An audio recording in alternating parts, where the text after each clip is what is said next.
Hi everybody, TJ Mac Vintage Cards and Nostalgia here. Well, it's been one of those years. Between work and the usual ups and downs of life, there have definitely been moments where I felt like everything just needed to slow down.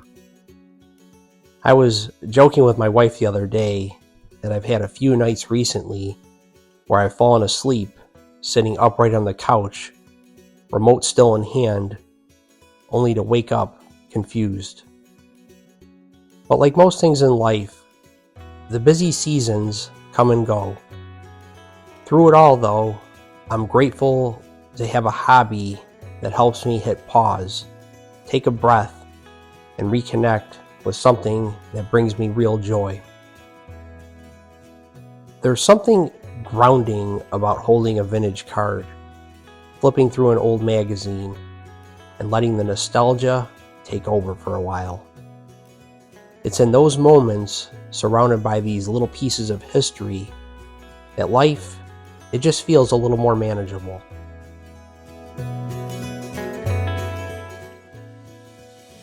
Lately, I found that scaling back the number of videos I put out has actually helped me reconnect with what I love most about the hobby. I want the videos I do create to reflect my intent to slow things down, to spend time with the cards, to share some reflection along the way, and to take the time to appreciate those that do watch and take a moment to comment. At the end of the day, I'm a collector first and a YouTuber second. This channel isn't about cranking out content, inspiring or influencing others, or chasing algorithms. It's about passion, storytelling, and sharing cards and memorabilia I genuinely enjoy.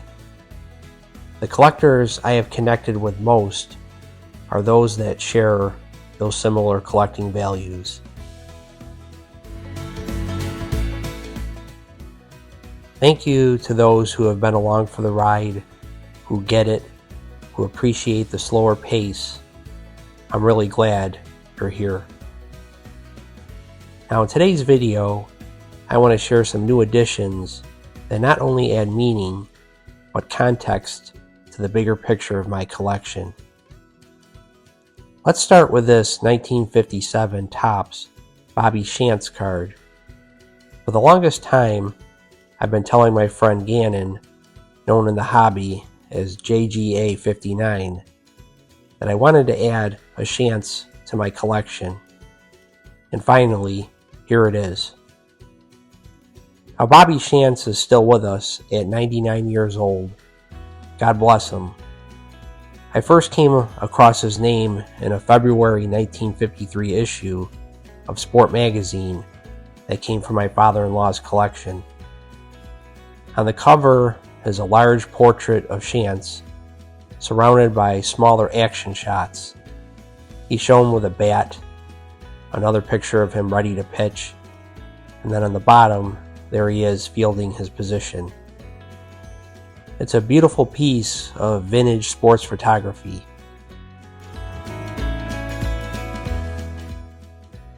Shantz had an unforgettable 1952 season. He went 24-7 with a 2.48 ERA and won the American League MVP. Standing just 5'6" and weighing 139 pounds, he was a southpaw who defied expectations. Sadly, injuries to his arm and shoulder prevented him from repeating that kind of dominance. If you flip over the back of his 57 Topps card, it even mentions concerns about his arm, noting that if he could recover, the Yankees might have another ace on their hands. Fortunately, 1957 turned out to be his second best season. He won 11 games, led the league with a 2.45 ERA, and picked up the first of 8 Gold Gloves, a testament to his skills beyond just pitching. As a fan of the 57 Topps set, I chose this particular card for more than just the stats. I love that it captures Shantz in his Philadelphia A's uniform, but Topps, in their creative wisdom, or oversight, added the Yankees interlocking NY to his jersey and cap. The combo doesn't exist in real life, but it gives the card a unique charm. It reminds me of the 1973 Topps Greg Nettles card, which does something similar, showing him in a gray Cleveland Indians uniform, but featuring the Yankee NY. These two cards make for a quirky, nostalgic pairing. This summer, I've been revisiting my collection with a focus on adding cards to complement my displays. I often say that my collecting wheelhouse runs from 1956 to 1989 across baseball, football, and hockey. For me, it's the golden age of pop culture and sports.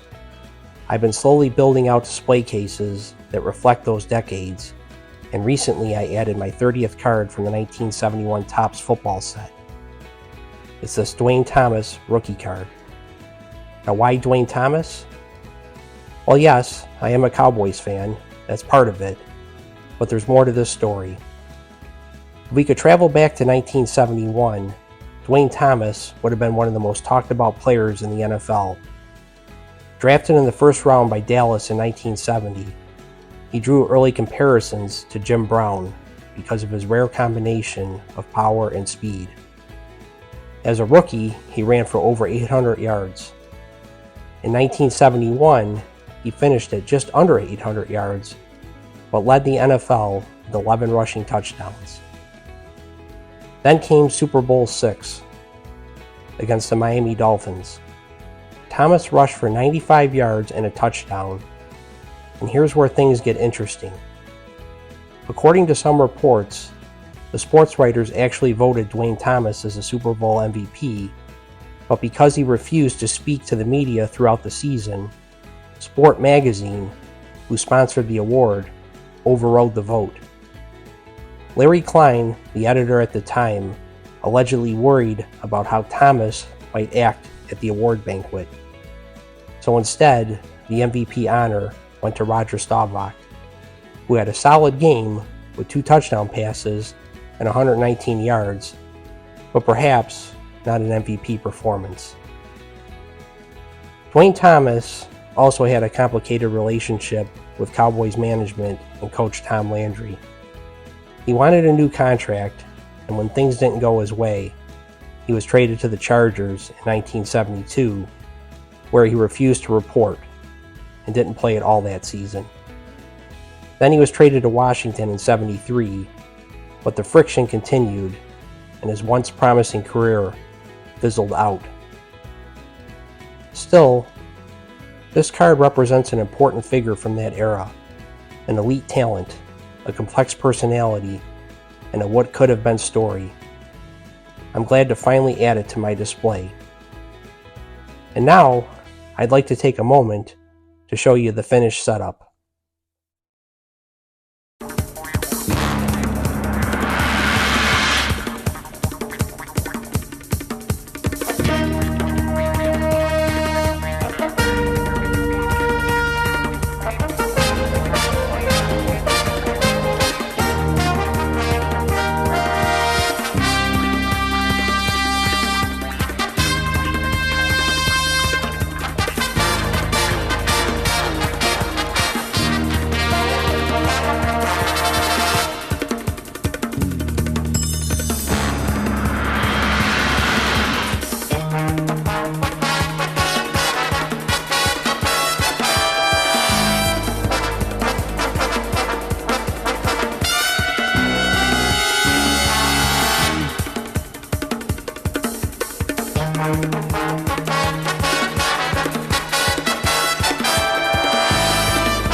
final card I want to share today is one of my bigger pickups from the summer.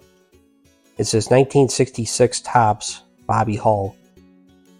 Lately I've been diving deeper into building out my 1950s and 60s hockey collection, and Bobby Hull is one of the focus areas. While his iconic 1958 rookie card may be out of reach for the moment, I'm working on collecting the rest of his base cards from his playing days. I'm still chasing down the 59, 60, 63, 64, and 67, but I have the rest of his cards. Now, Hull wasn't just a star, he was a force of nature on the ice. When this card came out in 1966, he was fresh off an MVP season, leading the league with 97 points in only 65 games. I've mentioned before how terrifying his slap shot was. Popular Mechanics once clocked it at over 118 miles per hour. While that number has been debated due to outdated measuring methods, one thing's certain: if you were a goalie back then with no mask and barely any padding, and you saw the golden jet winding up, you were probably saying a quick prayer. Now, to give you a sense of just how dangerous his shot could be, I want to share a quick clip of Hull firing a slap shot from point-blank range that struck Terry Sawchuk, who at the time wasn't even wearing a mask. Thankfully, he took it off his shoulder and not his face. It's a jaw-dropping moment and a reminder of how different and frankly more dangerous the game used to be. Out to Bobby Hull, there's the shot. Whoa, contact was hit and knocked flat. He's got bruises all over his body from other shots taken in this series. Watching him in the dressing room the other night, one shoulder was yellow and blue and orange, every color in the rainbow it appeared. I hope you enjoyed today's video. At the end of the day, collecting isn't just about cardboard or checklists. It's about stories. It's about the connection we feel to certain players, to the eras that shaped us, to the memories that come flooding back with a single flip of a card. It's about chasing that feeling, not value, not views, but that quiet thrill of holding a piece of the past and feeling, even for a moment, like time has slowed down just enough to let us breathe. So whether you're here for the stories, the nostalgia, the cards, or just to take a break from the noise of everyday life, I'm glad you took a moment today to stop in. Until next time, keep collecting what you enjoy. Keep telling the stories that matter to you. And remember, it's okay to slow down. Sometimes that's where the real magic happens. Take care.